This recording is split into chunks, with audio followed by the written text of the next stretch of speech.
Bonjour tout le monde, bienvenue pour une nouvelle vidéo. Aujourd'hui, un nouvel épisode des indispensables pour perdre du poids.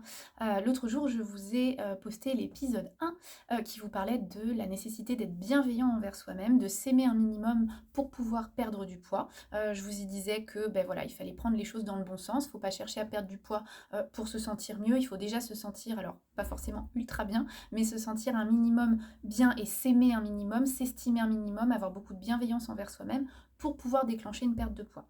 Aujourd'hui, je vais vous parler d'une autre idée reçue que vous avez qui vous pourrit souvent pas mal de choses.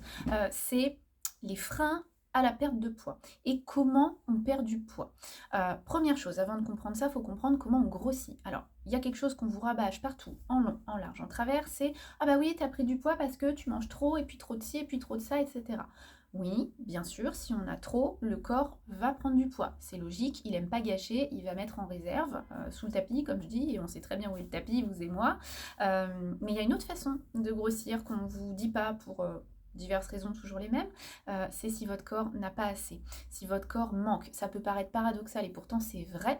Eh bien, un organisme qui a des carences, qui n'a pas ce qu'il faut pour bien fonctionner, il faut vous dire, il n'est pas dingue. Hein. Il ne va pas en plus aller perdre du poids alors qu'il lui manque déjà des choses. Donc en soi, leçon numéro 1, comment je perds du poids? Un des indispensables, eh bien, c'est de répondre à vos besoins, d'apporter à votre corps ce dont il a besoin, tout bêtement, pour le rassurer et qu'il ne soit pas en mode survie de elle me donne pas ce qu'il faut, ou il me donne pas ce qu'il faut, je vais tout stocker à fond pour pas mourir. Voilà. Donc première chose, faut être pile entre les deux. Faut être ni trop au-dessus de vos besoins, mais surtout pas en dessous. Alors, être en dessous de ses besoins et avoir des carences, ça va être un peu plus long que d'être au-dessus pour prendre du poids, mais je vous garantis que quand vous supprimez le féculent, le gras, le machin, que vous vous privez de tout, vous vous créez des carences pas possibles et ça ne fait qu'accentuer la prise de poids sur le long terme.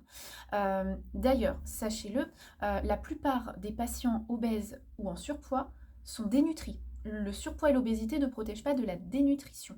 Donc, ça vous donne l'ampleur des carences qu'il y a dans ces organismes-là. Donc, leçon numéro 1, je réponds à mes besoins. Leçon numéro 2, pour avoir une belle perte de poids, eh ben, c'est pas une histoire de ah, le gras, le sucre, les calories, les machins, tout ce que vous voulez, arrêtez de vous prendre la tête avec ça. C'est avant tout une histoire de glycémie. Il faut que vous luttiez contre ce qu'on appelle l'insulinorésistance.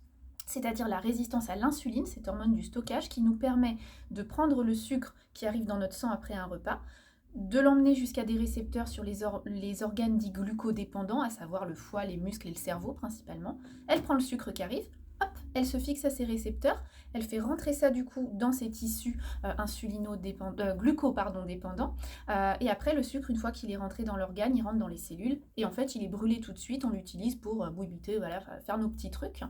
Et ben quand on est résistant à l'insuline, quand on est insulino-résistant, et malheureusement c'est le cas de beaucoup d'entre nous, bah, cette insuline, soit elle se sécrète pas très bien, soit elle se transporte pas très bien, soit elle arrive, et c'est ce qu'on observe la plupart du temps, elle arrive pas bien à se fixer sur les récepteurs, donc ben, ça rentre pas, elle garde son sucre, il faut bien en faire quelque chose, et cet excès de sucre, eh ben, il est stocké sous forme de gras. Et tant qu'on ne traite pas l'insulinorésistance, vous n'allez pas perdre de poids. À chaque fois que vous entendez quelqu'un, ou même vous, hein, si c'est votre cas, « Oh bah je comprends pas, j'ai déjà vu 1, 2, 3, 4, 50 diététiciens, je fais du sport, je perds rien et puis j'en ai stocké au niveau du ventre et j'ai des coups de pompe, vous pouvez être sûr qu'on est en pleine insulino-résistance. Alors c'est un diagnostic que vous pouvez affiner avec votre médecin, avec un endocrinologue, avec des indices, notamment le Quickie, le HOMA, etc. Mais voilà, ça peut être poussé plus loin, mais même nous, voilà, en consultation ici, on ne pousse pas plus loin, on le traite en conséquence. Ça fait de toute façon du bien à tout le monde de le traiter, quand c'est adapté à soi, hein, bien entendu, toujours la même idée. Et en général, ça nous débloque bien les pertes de poids. Donc, petit récap, les indispensables pour perdre du poids, épisode 2, je réponds à mes besoins, je régule bien mes glycémies. Et troisième chose, eh bien, je m'enlève cette idée reçue qui est la suivante. Oh, perdre du poids, ça se limite à l'assiette équilibrée et à faire du sport. Au secours. Au secours les idées reçues des années 70, 80, 90 et début d'année 2000. C'est faux, faux, archi faux. Heureusement, la médecine, eh ben, elle avance. Et maintenant, on sait très bien qu'une perte de poids, ça n'est pas que dans l'assiette, ça n'est pas que alimentaire et activité physique. Il y a plein d'autres choses qui vont venir vous bousiller totalement votre perte de poids à eux seuls. Un des exemples que je vais vous citer peut complètement bloquer votre perte de poids. Même si vous mangez très bien et que vous me faites 8 heures de sport dans la semaine. À savoir, le stress, le manque ou le mauvais sommeil, La fatigue, donc les carences, les hormones, certains médicaments. Il y a une mauvaise flore, une flore digestive qui est pas, qu'on appelle maintenant le microbiote intestinal, qui n'est pas en bonne santé, qui est déséquilibré, et ben ça va aussi pouvoir bloquer votre perte de poids. Donc du coup, pitié s'il vous plaît, quand vous venez en consultation, que ce soit la première ou les fois suivantes, et ben ne voyez pas que oh là là j'ai bien mangé, j'ai perdu du poids, je vais perdre du poids, j'ai bien mangé, j'ai bougé, je vais perdre du poids, ou j'ai pas bougé, j'ai pas bien mangé, je vais pas perdre de poids. C'est pas aussi simple que ça. Des fois, je le sais, hein, c'est très ingrat. Vous allez très bien manger, vous allez très bien bouger et vous allez pas perdre de poids. Bah ouais, mais si en même temps vous êtes en plein divorce, épuisé, plein de carences et vous dormez pas, voilà, va pas se passer grand chose. Donc c'est hyper important quand vous voyez votre diététicien de bien lui dire toutes les autres choses qui est à côté. Et non pas juste parce que ces choses-là vont vous créer des envies. Non, non, parce que ces choses-là vont créer des choses au niveau métabolisme qui vont bloquer la perte de poids. Donc c'est important quand vous voyez nous voir de nous dire, bah tiens, oh, Cécilia en ce moment, oh, je dors pas bien, puis je suis stressée.